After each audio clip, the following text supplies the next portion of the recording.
my name is Caroline Stokes. I'm founder of Forward. I'm an executive headhunter and executive coach, certified executive coach for innovation leaders.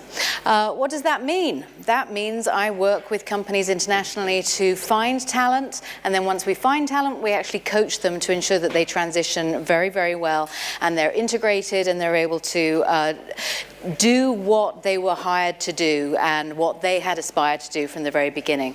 So I'm going to start off by talking to you about a little bit about where I came from. 25 years ago, in 1991, I was in PR. I started work at Virgin Games, and at that time I loved wanting to be in the games industry. It was all very fantastic, but something was wrong. I could see that the organization and the companies and the products were changing and evolving. The people weren't. And I found that very, very fascinating 25 years ago when I was incredibly young. Look at that young face. And since then, I learned that that was really my true calling. So about 10 years ago, I evolved. The industry changed a lot. So from 1991 through to 1995, it really went from 8-bit to arcade quality in the home very, very quickly. It was the heyday. Anything could be done. You didn't need to be qualified. You could do whatever you wanted. And everybody was making mistakes, and it was just a glorious, glorious time. You could be anyone and be in that particular industry at that time. The industry started growing up at around about 2001. Microsoft and Sony started the console wars, and it became very serious. Very, very corporate. There was a lot of consolidation, and there was a lot of studio closures. At that time, there was a lot of empathy on my side. You can write that one down. More empathy, actually, with the human experience. When those studios were closing down, people didn't know where to go. They didn't know how to move on. And at that time, there was this new, fantastic technology coming out called social games, casual games, games as a service. And it was this whole new world. But it was VC-driven as well as independent studio-driven. And people didn't know how to get onto it. And I remember at that time, people were very frightened, very scared. And then the market exploded around 2009, and then there was the economic catastrophe, and it just went on and on. And now we have VR and AR, which is absolutely fantastic. Every single industry is getting a piece of the pie. And I decided that because I was so fascinated in talent changes and being involved with innovation leaders specifically to help them find talent and to help develop talent, I decided that I was going to do something a little bit unusual last year, which was to actually do some research. So you might think that a little bit strange because I'm not a market researcher, but I feel that what we do, which may be a little bit different to what other recruiting companies do, but what we do is actually aggregate big data. We try and translate it as much as possible to understand where the trends are. That big data helps us, which helps our clients, which helps candidates, which helps talent. We like everyone to be involved in that process. Our big, hairy, audacious goal was to be able to understand and predict talent trends and those challenges, and then to share it with everyone. And there aren't many people here, but this data will be provided elsewhere online very soon. My philosophy is, a clever person can solve a problem, and that's what everybody in VR is doing. They're solving this problem. How are they able to do it? A wise person avoids it. So in the talent environment, we have gone through various cycles, and we should have learned from those cycles by now. In mobile, it is extremely mature. It's at that fantastically mature stage where everyone is only focused about monetization. Maybe not so much about creativity. It's really about how can they sustain, how can they grow, because it's just an overly saturated environment. Here, a wise person avoids it. So in terms of the VR and the AR scenario, you know that there are going to be certain talent challenges over the course of the journey as it goes from the introduction stages, which is where VR and AR is now, to it suddenly going into the growth. So how do we start it all? Last year, I had this weird hunch, just by having a conversation with a studio in Vancouver, that they may have more women in their studio than I would have typically predicted. So I called them up and I said, hey, how many women do you have in your studio? And he said, oh, about 50. And I just immediately like stood back, spat out my tea and thought, oh my gosh, could this be something very interesting? So I called up Dean Takahashi, who is the editor of VentureBeat, or GamesBeat, which is the games division of VentureBeat, and said, I've got a hunch. Can you let me play around with it and give you some results if my hunch comes through? And he said, yeah, if you can provide me with the data, if you can do the research, go ahead and do it. So we conducted our first ever survey to identify just who's in the games industry, how much of it's based on women and how many are men. So we conducted a survey, and at that time we really, and this was before the Marie Claire piece came out some months later, we were the first people to be able to say, you're not going to believe this, folks, but about 50%, or around about, it's coming up to about 50% of women in VR and AR companies are actually within these games companies. Blew my mind away. And it was actually surprising to a lot of other people as well. But then, never happy with just that particular result, I thought to myself, what if we can create some more insights that can help take the fog away from the talent discovery process for VR companies? What if talent have insights to understand what they need to be successful in VR? So let me think about that one more time.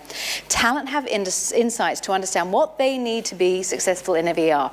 So we're talking about people who are, maybe really, really successful already. They've had a whole career in their industry already, or people who want to go into the VR or the AR industry.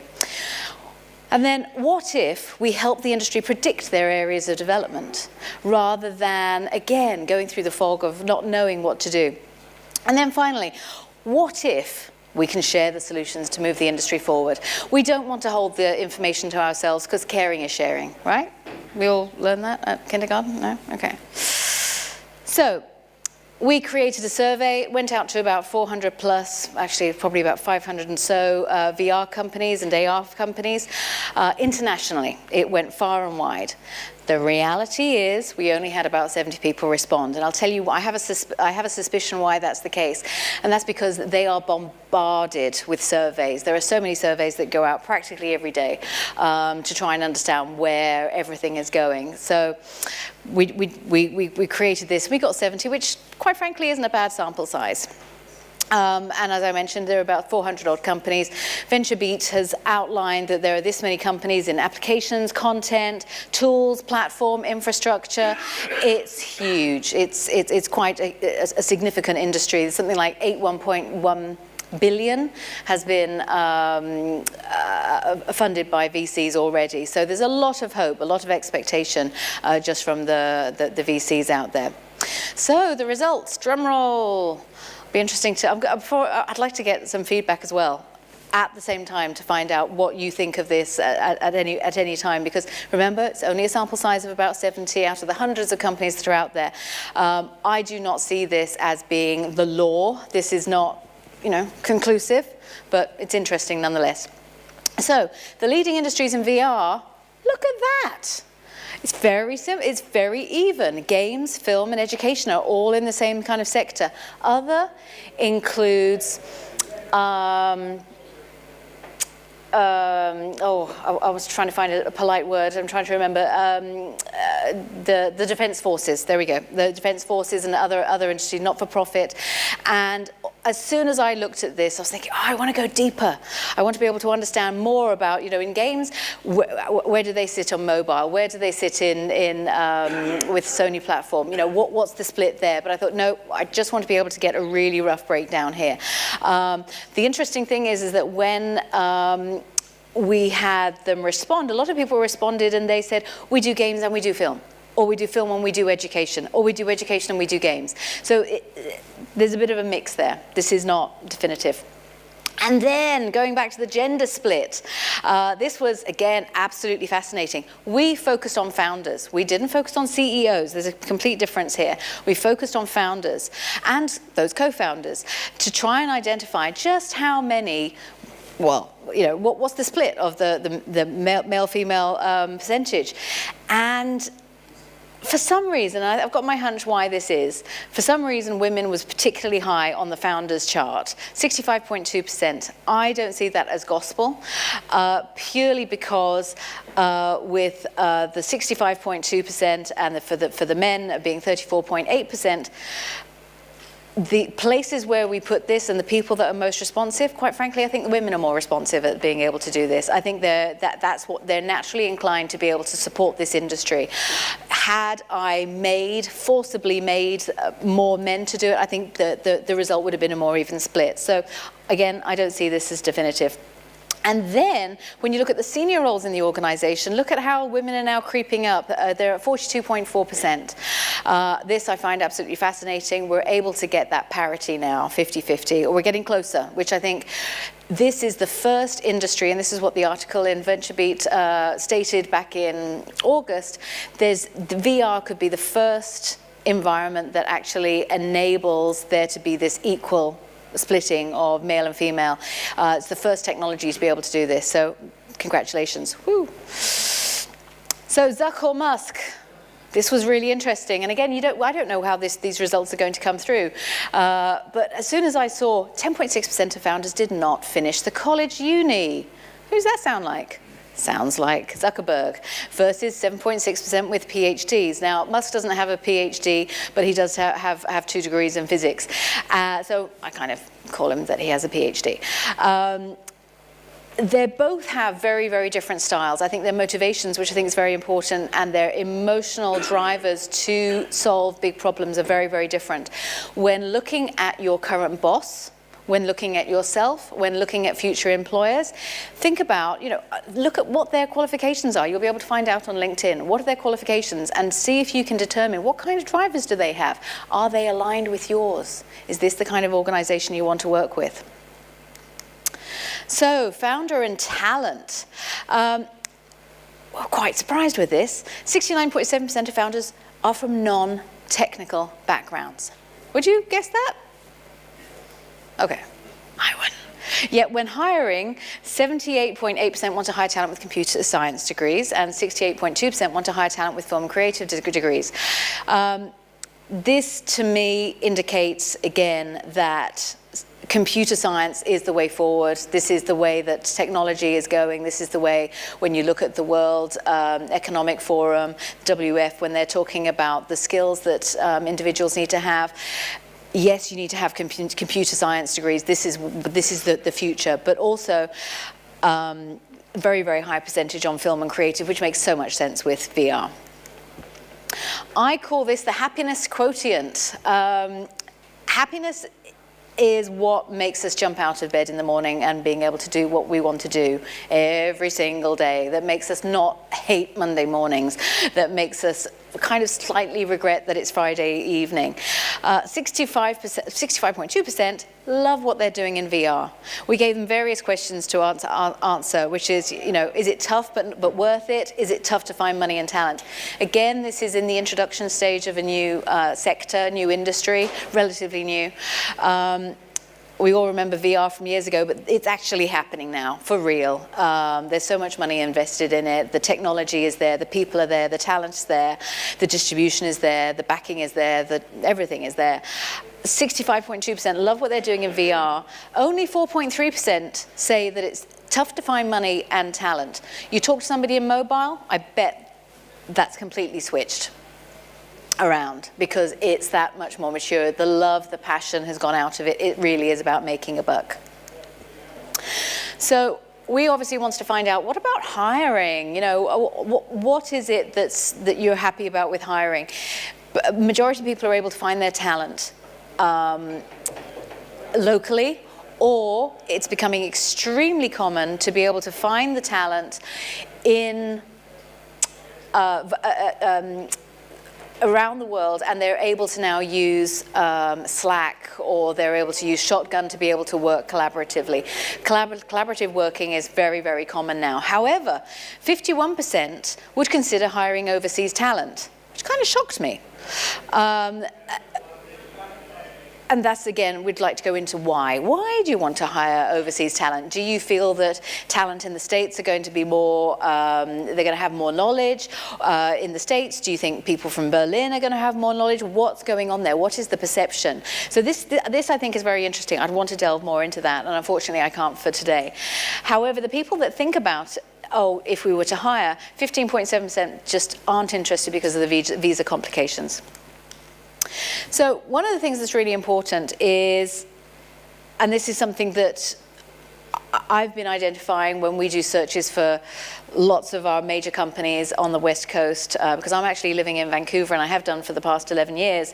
We work with companies internationally, and when we work with companies internationally, usually the very, very large companies, they're looking for what I call the triple threat. They need to have the technical expertise and know-how. They don't necessarily need to have a computer science degree or a PhD in collaborative technology or something like that, but they do need to have that technology know-how. The next aspect as well is to have that creative experience. So here they're looking for the creative experience. And then the third aspect is excellent soft skills. This is so incredibly important, to be able to play well with others. And what that's about, it's collaboration, it's communication, and problem solving. These three areas, again, by the World Economic Forum, I'm not just making this up. World Economic Forum says that by 2020, it's going to be those particular areas are in the top 5, if not the top 10 skill sets to be able to have. And this is a bit of a plug, but if you're concerned about this, or there's anybody like your management or anything, or you need to be able to have a conversation with your HR, can encourage them to consider getting emotional quotient inventory assessments done with your organizations, because quite frankly, this is an area that everyone should be evolving. Even if you think you're absolutely fantastic, there's always work to be done. So with those three areas, the triple threat that's absolutely required, 65.2% believe training can close the skills gap. So there's me saying you guys should get trained, even if you think you're fantastic, just go and do it.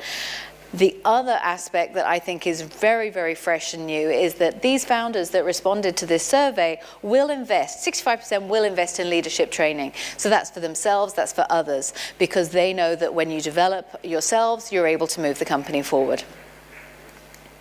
So, to conclude, now in the future, more women are leading in VR tech, but that's to be confirmed, as I said. The shift here that I think is going to be very interesting is that you're going to be, with more women being involved in leadership roles, you're going to be seeing a shift in paternity, maternity coverage, all of these different aspects, which, again, within a male-dominated society, as it has been, there's been less of that, especially in the United States. Not so much in Scandinavia. The Scandinavian region is just absolutely superb at that. Finland, Sweden, Denmark especially. Then their why, or their passion, is what fuels these people to move forward. They're like the Christopher Columbuses, they're the pioneers, they're the innovators. You always need these people to make an industry very, very successful. These are the people that will just keep going. It's not about the money for them. They want to innovate, or they have a cause that they want to be able to follow. Domain qualifications is an absolute must for organizations and for talent. It really is crucial. However, don't forget those emotional intelligence and skills, which are hugely important. Coaching is now going to become the norm to support innovation, collaboration, and to narrow the skills gap. And my advice for everyone from now and forever is never stop learning. Always be hungry, always be curious. Change is the only constant.